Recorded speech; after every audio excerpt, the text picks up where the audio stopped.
Ponto focal. Identificação do ponto focal.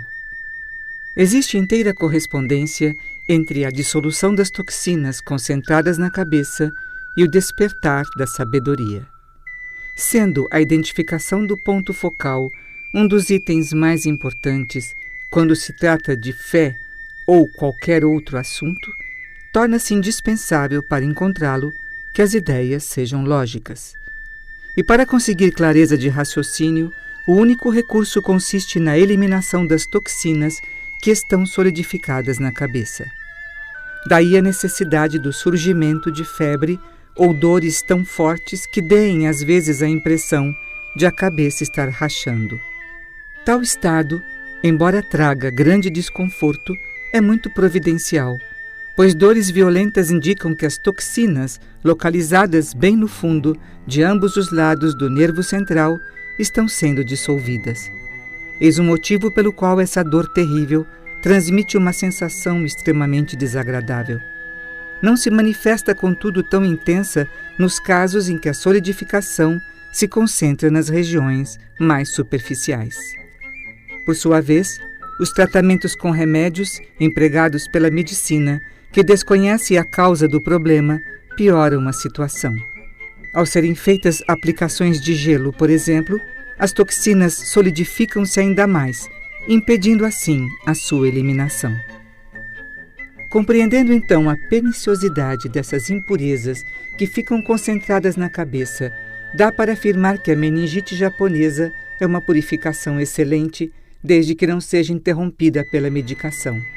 Através dela, as toxinas profundas, solidificadas bem no interior da cabeça, são eliminadas. Tanto assim que as crianças afetadas por essa doença, caso não tomem remédios, infalivelmente apresentam melhoras consideráveis na escola após curar-se. Daí a importância de não ser interrompido qualquer processo natural de purificação. Sabedoria e ponto focal.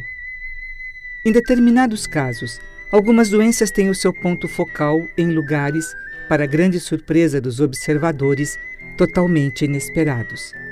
Para descobri-lo, há necessidade de possuir Tie Shokaku, e para desenvolver essa virtude, o primeiro passo é dissolver e eliminar as toxinas concentradas na cabeça. De outra parte, o nível de discernimento depende do estado espiritual de cada pessoa. Assim, então, se for um ambicioso, por pouco que seja, seu ideal distorcido e impuro mancha-lhe o Tie, não permitindo que se desenvolva e atinja um grau mais elevado de aprimoramento. Ao contrário, quando a pessoa tem sentimentos nobres e deseja, de coração, contribuir para o bem da humanidade e age com pureza de sentimentos, desenvolve com rapidez a sabedoria.